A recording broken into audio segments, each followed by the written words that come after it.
Congress party ఇంత విప్లవాత్మక నిర్ణయం తీసుకుంటే కనీసం హర్షం కూడా ప్రకటించే స్థితిలో బీఆర్ఎస్ పార్టీ ఉంది.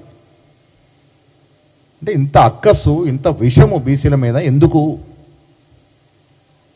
ప్రతిపక్ష నాయకుడు కనీసం కాంగ్రెస్ పార్టీ నిర్ణయం తీసుకుంది, బీసీలకు లాభం చేకూర్చే అంశం ఇది, మీ అందరికీ అభినందనలను కూడా చెప్పే స్థాయిలో లేరు.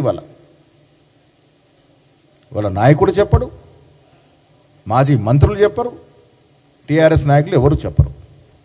చెప్పకపోగా అనుమానాలు వ్యక్తం చేస్తూ ఉన్నారు. అరే మీ బాధ్యత.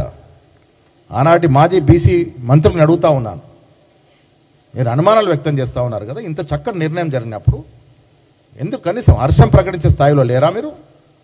అంత భయమా మీ నాయకుడు అంటే మీకు? ఒక్కరు కూడా దీన్ని గమనించలే, కనీసం హర్షం ప్రకటించలే. కడుపు నిండా విషం పెట్టుకుని కౌగులించుకునే ప్రయత్నం చేస్తూ ఉన్నారు.